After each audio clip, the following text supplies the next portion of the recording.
So you want to fly a jet in VRChat? Well, I'm here to show you how. For this tutorial, I'll be using the aircraft carrier jet's F-14 world to teach you the tutorial, but any other world that uses the same prefab should be fine too. It's just that this world is where I learned to fly. Anyway, let's start. For this you will need an avatar that does not have any floor colliders, and that's not too big or not too small. Picking a normal sized avatar works just fine, and for this tutorial I'm using the most simple, public fighter pilot avatar. Once you get into a jet, your seat will be adjusted for a couple of seconds until you can begin piloting. You have a throttle adjuster on your left, which you can grab by pressing the grip button on your left controller. You can slide it up and down to adjust the rate at which your plane accelerates forward. That is the main pushing force for your jet. The joystick in the middle is controlled by your right hand. Grip the joystick and twist, turn or rotate it to control the jet's direction. Oh, and by the way, you don't actually have to grip these components inside the jet.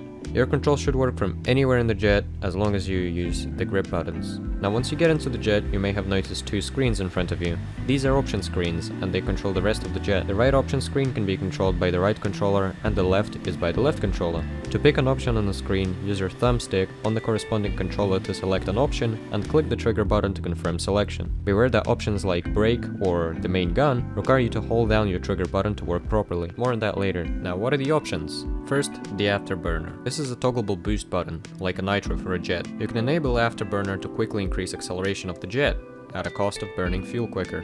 It's great for getting out of a stall or when you're taking off. Now because the Afterburner is pretty much a nitro for your jet, you will need to turn your thrust all the way up to use the Afterburner. Flight limits. Flight limits try to keep your aircraft safe from performing unsafe maneuvers. With this option enabled, no matter how quickly you twist the joystick, your jet will follow the controls in the safest way possible. It's great for when you want to do some relaxed flying without having to worry about twisting the joystick too much too quickly and stalling. It's also great for newer pilots and the beginners.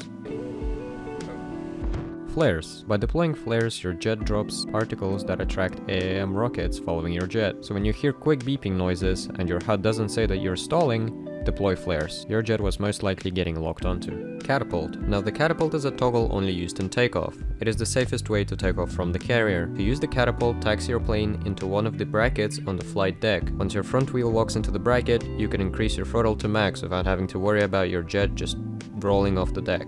Once that's done, catapult option will light up. When you hit the catapult option, your jet will accelerate forward and take off. Brake. Holding down the brake option will quickly decelerate your jet. It works in the air and on the runway, and it's one of the most important options in the jet as it helps maneuver the plane and assist landing. Altitude hold. The altitude hold is basically autopilot. Toggling this option will begin leveling your jet on to a set altitude and adjust your controls to keep the jet on that altitude. Canopy. The canopy can only be toggled on the ground, and when enabled, it opens your canopy. This option also closes your canopy. Cruise control. Toggling cruise control will set a target speed for your jet to fly at. The jet will automatically add or decrease throttle to reach the designated cruising speed. The cruising speed can be adjusted by moving your left hand forward and back whilst having the left trigger button held down. To toggle cruise control off, double click the trigger button. You click to enable it, double click to disable it.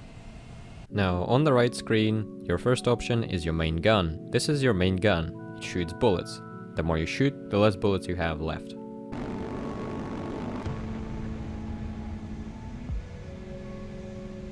AAM. This is a rocket that seeks a target on your HUD, and when it locks onto the target, you can press trigger to fire the rocket. That will follow the target you have locked onto. To start looking for targets, select the AMM and it will automatically lock onto whatever it sees. AGM. The AGM is a missile that requires you to lock onto the target by yourself. Select the AGM and find the target on the right display by moving your right hand. Click trigger once to lock onto a target and click trigger twice to send a missile.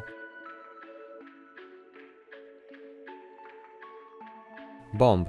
This is a bomb you can use to deploy anti-ground measures. Select the bomb and click the trigger once to deploy a bomb. You have about 8 bombs on board.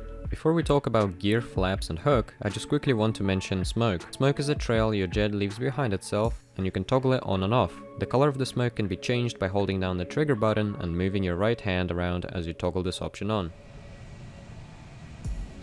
Now the gear, flaps and the hook toggles all help in landing the aircraft. Gear deploys the wheels of your jet, flaps help you control your jet vertically and drop speed, and the hook deploys a physical hook that grabs onto the cores on the carrier when you land to quickly drop speed. And so this is the basics of flying a jet in VRChat. Obviously this is quite far from what the real jet flying is like, but this doesn't make it less fun. It's a lot of fun when you have a group of friends to do some aerial combat or maybe a little air show. Try it out for yourself, even if you don't have VR. To wrap up this video, I'd like to say a big thanks to Operator Drewski for letting me use his music for the intro montage. A link to his channel will be in the description. And a huge thanks to my friend Layla for helping me record footage. A link to his channel will also be in the description. A quick thank you to the guys who made this world possible in VRChat, and a huge thanks to you for watching this video. Feel free to subscribe and let me know if this tutorial helped you. See you in the next video.